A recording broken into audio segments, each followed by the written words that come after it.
Hello class, so today we are going to be working on the definition of derivative using limits. So what is a derivative? A derivative is the rate of change of a function with respect to a variable.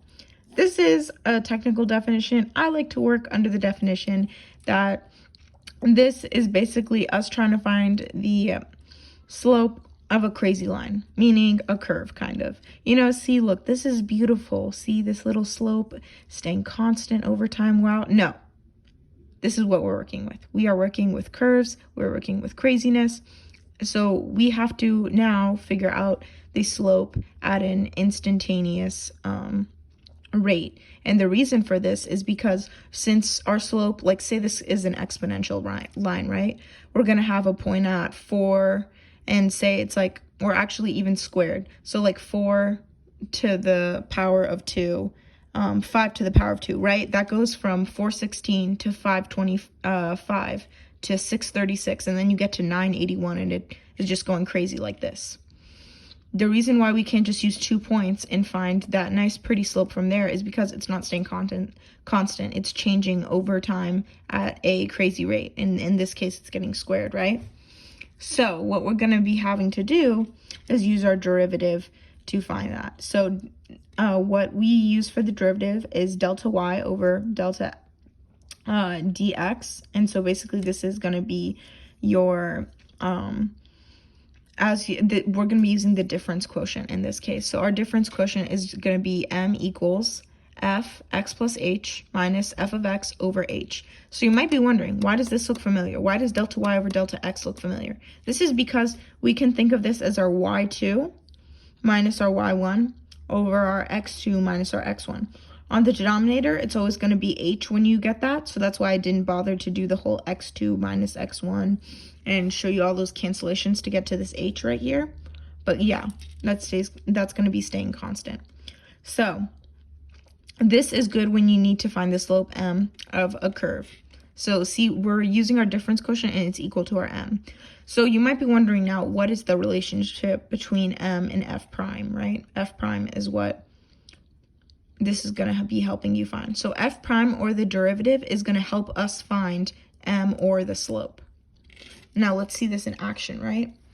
One other thing that we want to know is that this dy over dx, it can be used for the instantaneous rate of change. It's for our tangent line, right? Our curves, our craziness. It can also be used for the average rate of change, but some people just like to do the change in y over change in x, or the whole y2 minus y1 over x2 minus x1 for this. So we wouldn't be using the difference quotient in that case, but you definitely can. These can be used in either case. Just remember that you can't use the y2 minus y1 over x2 minus x1 in the case of the instantaneous rate of change, because it'll go crazy. Let's do example problem 1 now. Find the derivative of f of x equals 2x minus 2. So now it's only asking us for what? The derivative, right? So all I'm doing is setting my f prime x, right? F prime x equal to the limit of this function as h is approaching 0. Now, all I'm going to be doing is now substituting this 2x minus 2 in for this f of x. So regularly, this f of x is just equal to 2x minus 2, right? But now, since I have that h in there, I have to add it to this x, where this x position would be. So what would happen? Right, you get 2x plus h minus 2. Do you see? We just added a plus h. Pretend this x now became x plus h. That's all we did. Next, I just distributed. So 2x plus 2h minus 2. And then I distributed my negative minus 2x plus 2. Now, let's look at what we can do from here. We can cancel, right? 2x minus 2x minus 2 plus 2. Cancel those babies. We don't need them. Now we have the limit of our function as h is approaching 0. And now we have our h's. Now these can cancel, right? So let's do that. Cancel them.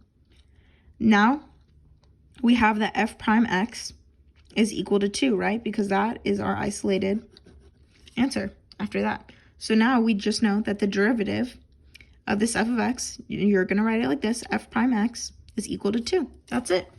Let's move on to the next one. This is going to be a bit harder, so I'll help you.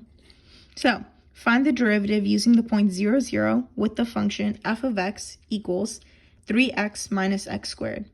Again, we know as the limit's approaching this little function, as h is approaching 0, now all I'm doing is again going in and substituting with our 3x plus h minus x plus h squared.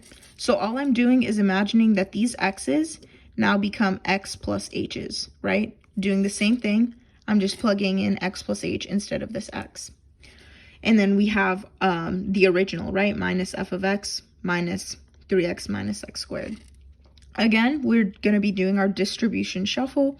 3x plus 3h minus x squared minus 2hx minus h squared minus 3x plus x squared. Now again, we're looking at what we can cancel. Cancel my 3x with my minus 3x, cancel my minus x squared with my plus x squared. Now I have 3h minus 2hx minus h squared over h as my limit of this is as h is approaching 0. So all I'm going to do right from here is see, look, I have h in common with these. And what can I do after I get that h out of the parentheses? I can just cancel them, right? So let's go and do that. Let's make it easier on ourselves and cancel those. Now I get 3 minus 2x minus h. So after that, I'm going to be plugging in my h for 0, right? So now all that's happening is that we're doing 3 minus 2x minus 0. Minus 0, we don't care about her. 3 minus 2x is going to be that equation now. So we know f prime of x is equal to 3 minus 2x. But that's not what it's asking. It's saying find the derivative using the point 0, 0. So now we're going to be finding the derivative as x is equal to 0. So using point 0, 0, I know that my x is 0. So all I'm going to be doing is now plugging in this x for 0. So I get 3 minus 2, 0 equals f prime 0. So f prime 0 is just going to be 3 minus 0, right? Because 2 times 0 is equal to 0. I'm just going to be getting 3 from there. So from there, I know that my m, or my slope, is going to be 3 at point 0, 0. So this is what we're talking about with that instantaneous rate of change. If I picked another point, this would have been different. So this is why you need to know that you can't just be thinking about this in the whole y2 minus y1, x2 minus x1 fashion when I'm looking at derivative. And this is how you are going to be doing the definition of a derivative using our limits. It is super easy and super fun. I hope you have a great time.